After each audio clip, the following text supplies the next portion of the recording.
Joined by Ron Chavez, our friend from the South Texas Blood and Tissue Center, here to talk to us about their need for blood. Welcome, Ron. Well, thank you for having me. It's so great to see you and to get an update on just how dire the need for blood is right now, because school is out. Are those vehicle wrecks going to increase this summer? It's a little bit of everything. You know, schools make such a huge part of our donation, and so when schools are out, we definitely feel it. And going into the summer, and especially as we're already indications are showing that it's going to be a pretty hot one.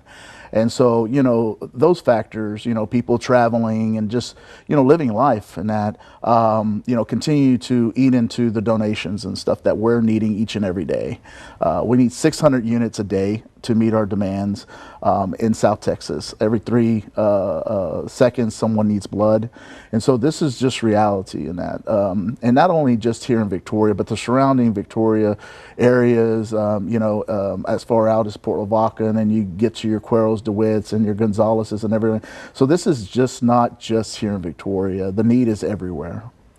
And it's easy to give, right? I mean, y'all make it as easy as possible, don't you? We do make it as easy as possible. You know, we're going to do our medical screenings, of course, you know, to make sure you're good and healthy. But as far as when you walk in and stuff, you know, we have staff that are highly experienced, that do this each and every day, that know what it means to the individual coming in to donate, and know that what it means to the recipient on the other end.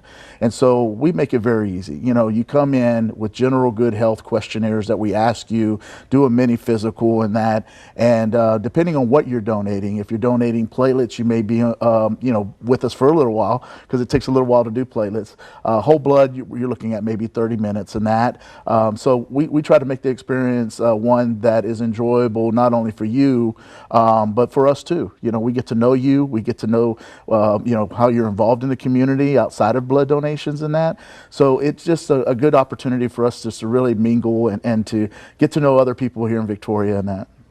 If you're donating for the first time, how much time of your day should you set aside for this? Well, I always like to tell people, you know, if you can budget out at least 45 minutes to an hour. Okay. Does it take that long? No, it doesn't. But we tell people just to give yourself that leeway to be able to do that and stuff.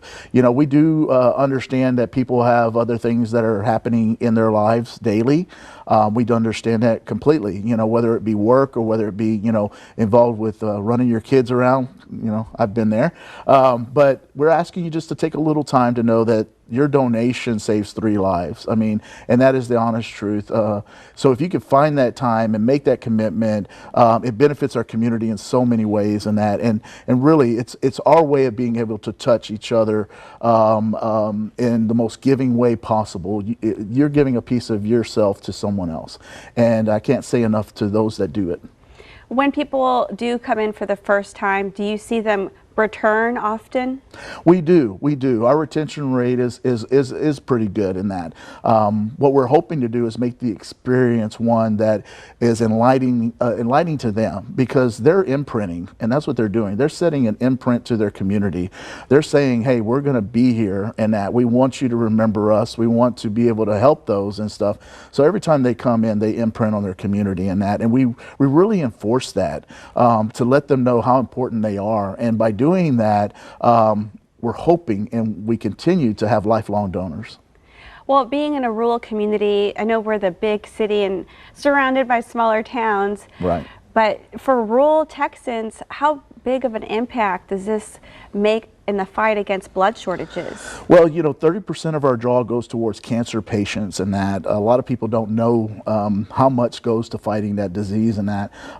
So when we're in the smaller communities, it's very impactful. You pretty much know everyone, you know, or at least kin to everyone. But it's real important, you know, and it's a way for the community to bond like no other. And so it really is important. And so by us educating, and that's the most important thing, is that our messaging stays consistent.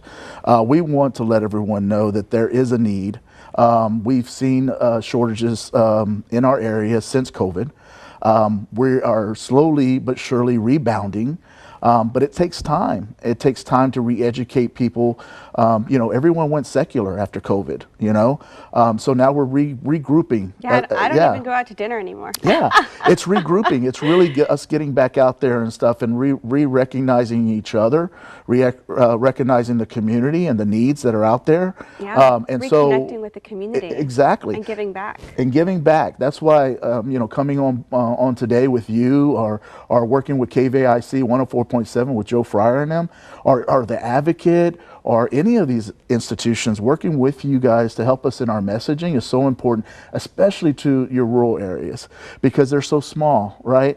But they are some of the best donors you can ever ask for. They're a committed group, and we love them. We love the people of Victoria for all they do for us, and we hope that they understand the messaging that we put out is 1 donation, 3 lives, and it's an everyday need. I wish we could take breaks. I really do. I mean, we were open yesterday, Memorial Day, drawing at the center and stuff. So it doesn't stop. And I wish I could say we could take those breaks and give people that opportunity, but it just doesn't. It's a constant need.